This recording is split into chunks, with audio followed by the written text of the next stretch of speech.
Yeah, I did change, and I'm really glad I changed. This One's Wife. South Park. How she messed up.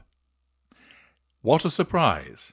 A video about this one's wife and how she has messed up. Who would have thought it? Who would have imagined that she had fucked something up? Well, indeed, she has. Cast your mind back a couple of years ago to that glorious episode of South Park where, with delicious precision, it took apart the Sussexes and their tomfoolery. It laid bare their hypocrisies. It exposed their idiosyncrasies. It tapped into the many things that people had said about them. And it landed blow after blow after blow upon them, demonstrating what a vacuous and ridiculous couple they are. It was hugely entertaining, and many people will argue that a revisitation and a second episode is well overdue, especially as a consequence of the way that the gruesome twosome have failed to learn from that earlier mockery and the fact that they've created so much more material that is ripe for the South Park treatment. You may recall at the time that when Comedy Central aired the episode titled The Worldwide Privacy Tour, mocking This One's Wife and Prince Harry, and primarily revolving around their decision to move to the United States to seek a private life, that This One's Wife was not happy about it in the slightest. She was reported of being upset and overwhelmed, pity play, by the episode, and was also annoyed by South Park, but refuses to watch it all. The petulant response of a narcissist who asserts control by staying in a position of withdrawal with regard to said episode, but feeling the need to also seek sympathy by talking about how upset and overwhelmed she is by the episode.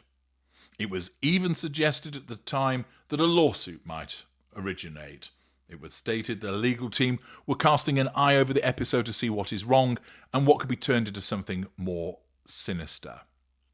The fact is, if that was correct, well, nothing came of it.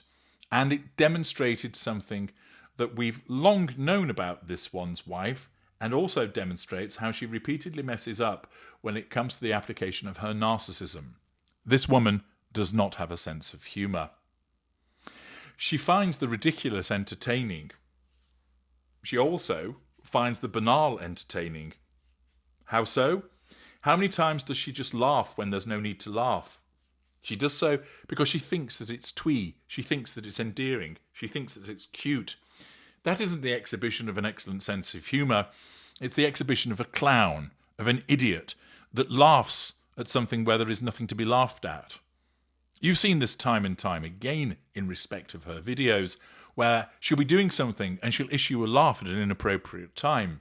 And that's because she doesn't actually know how to behave. She just has an approximation of how she ought to behave. And she's been given another lesson with regard to how she ought to have dealt with the South Park episode by somebody who found himself in one. You will have noticed that recently Trump and J.D. Vance found themselves lampooned by South Park. The episode revolved around guidance counsellor Mr. Mackey's decision to join ICE to make money after being fired from South Park Elementary, and portrayed ICE or ICE as having no hiring standards and just wanting to go after brown people, even if they had to chase the nice brown people down in heaven. They even have a line, "If you're brown, you're going down," from DHS head Kristi Noem. Mackey then gets a trip to Mar-a-Lago, which South Park envisages as a house of debauchery. The Post portrayed President Donald Trump as Mr. Rourke and Vice President J.D. Vance as Tattoo from Fantasy Island. Now, younger viewers may not have a clue what's being referenced, but older will remember "Boss, the plane," in respect of the television show. And it demonstrated the keen sense of humour once again as it lampooned both Trump and Vance by portraying them as the custodians of Fantasy Island. How did Vance deal with this? Did this presentation of challenge fuel to him cause him to rant and rave, to make threats, to ensure that South Park was banned from the airwaves? Did he threaten defamation suits? Did he suggest that his lawyers were looking over matters? Did he cry about being upset and overwhelmed? Did he declare that he hadn't watched it because he was so angry about it? Perhaps he went and put more eyeliner on. Maybe he said to South Park, "You've not even thanked us yet," and berated it for not wearing a suit. No, he didn't. He did what this one's wife failed to do, and that was exhibit a sense of humour. He put up the post that you can see on your screen as he posted on X, "Well, I finally made it." He embraced the lampooning and utilised it in a fairly humorous way by treating it with humour himself. He didn't allow himself to get bent out of shape. There was no ranting, there was no raving, no threats were issued. He simply utilised humour and took it in good part, which demonstrates that narcissists can do so, because certain narcissists will recognise that for the purposes of facade management, that is the more appropriate thing to do. They also are less bothered by the threat, because at the end of the day, they recognise the advantage in being spoken about than not being spoken about. But for this one's wife, she wasn't able to exhibit the response that J.D. Vance did, because she has one fundamental problem. She does not have a sense of humour. She takes herself extremely seriously. She thinks she's a serious person when we all know that she's a joke person. She thinks that she has a great sense of humour, but she never exhibits one.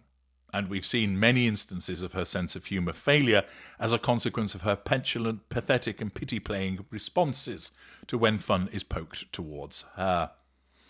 Here, she's shown how it should be done. Vance, "Well, I finally made it." And this one's wife ought to have responded in a similar way to when she had the fun poked out of her by South Park, that she either should have stayed silent or, more effectively, took it in good part and used it in a humorous way. But she didn't, because she thinks she's important, she thinks she's serious, and because she has no sense of humour, the outcome was protestations about being upset and overwhelmed, the potential to utilise lawyers, which of course never manifested, and the narcissist's use of threat, and claiming that she was so angry she didn't watch it, which causes people to think, "Yeah, boo sucks, you misery guts," and doubles down on people's dislike of her. At least Vance showed some humour and salvaged the situation in a way that this one's wife is perfectly incapable of.